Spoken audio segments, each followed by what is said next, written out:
Okay, so things are looking pretty sweet for the Jews, and as we know, they lived happily ever after in Poland, right? Not really. So what happens? As we know, when the Jews get things get really good, then they end up crashing, right? And the lower you go, the more desperate you are for something that's great, for something good to happen, and the higher you are, then the worse it's going to be when something terrible happens. Well, what terrible thing happened in the 1600s after this golden age of Jews in Poland? So what happened was the Poles go ahead and they conquer a lot of land from people in places like Lithuania and Ukraine, and they end up being in charge of lots of these people who lived there before them. A lot of them were very, very poor peasants, and the Polish noblemen basically take advantage of these people in Ukraine and in Lithuania and in other parts of Western, what's now Western Russia. Um, and so they charge them tons and tons of money because they say, hey, you're living on our land now, you have to pay us rent. When these people had been living there before, these Polish nobles came in, but who cares, right? So they said, you are living on our land, you owe us rent, you have to pay us tons and tons of money, money that these people didn't really have, and they made their miserable lives even more miserable. So eventually, what happens is these people get fed up enough that they start a rebellion.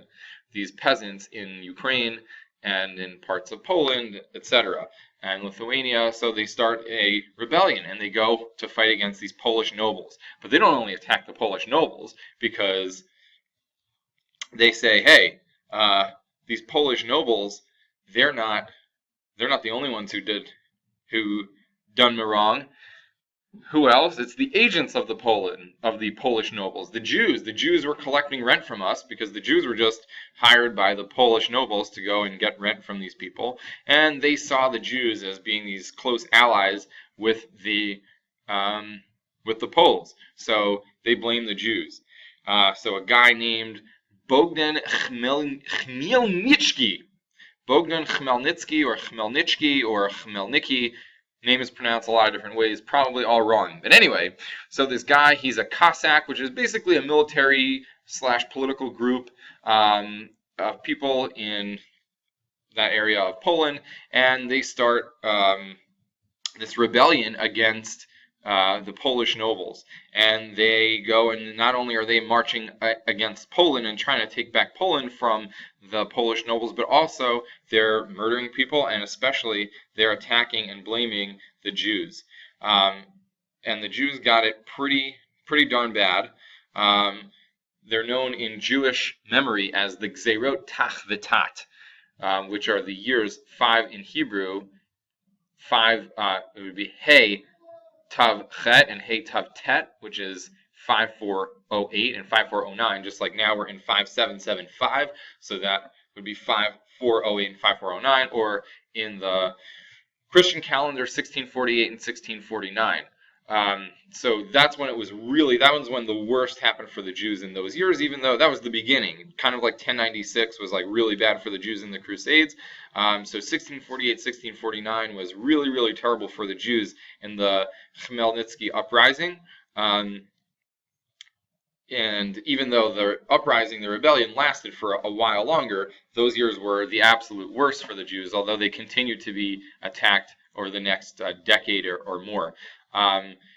It was so bad that basically the Jews hadn't been attacked like that, or wouldn't be attacked like that, until the Holocaust, which completely overshadowed, and that's why probably many of you have never even heard of these Gzerot Tachvetat, when maybe before we learned about the Crusades you may have heard of them. Whereas here, these massacres of 1648 and 1649 have been completely overshadowed by the Holocaust, when the reality is that this was a pretty terrible experience for the Jews for a long time. And it hadn't really been forgotten by the Jews of Poland ever. And they even instituted fast days commemorating these terrible tragedies. And even though the Jews these attacks didn't end Jewish life in Poland the same way that the Holocaust basically did. Of course, there are some Jews who live in Poland today, and there are some Jews who lived in Poland after the Holocaust, but for the most part, there's not really much doing in Poland and in all other countries that were severely affected by the Holocaust, these massacres didn't end Jewish life in Poland, but they certainly changed it for the worse, and it never really recovered. These attacks weren't just attacks. They weren't just plain, murder. They were going and killing people and moving on. They would do incredibly brutal, barbaric torture to people. They would flay their skin while they were alive. They wouldn't just cut someone's throat. They would cut him in half, just take a sword and slice his entire body in half, and that's how they would kill him. They would club people to death. They would roast them alive on coals. They would burn them with boiling water. According to some reports, thousands of infants were thrown into wells or buried alive. They didn't care if you were a baby. They didn't care if you were a woman, child, didn't matter. Taf v'nashim, as the Megillah says.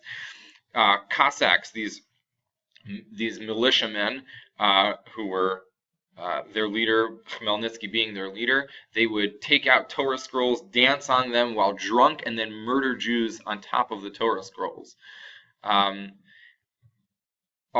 In the area of Ukraine, 100,000 Jews were killed.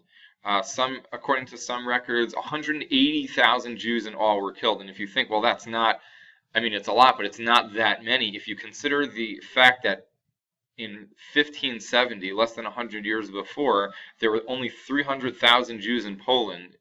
So 100 years later, more than half of those were murdered. 700 Jewish communities were attacked in a period of 10 years.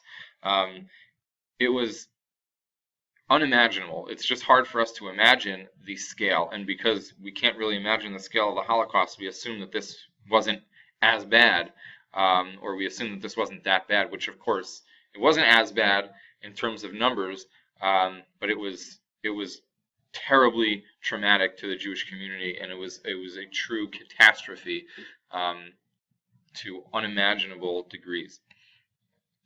So, of course, what happens after life in Poland is not really viable for Jews? A lot of them decide to leave. Many of them stayed, but many of them leave. Some of them had nowhere to go. Some of them felt like they had no money and couldn't afford to leave. Some of them felt like, look, we don't know. At least we know this place, and we don't know what we're getting into if we leave. But many Jews left, while many of them stayed.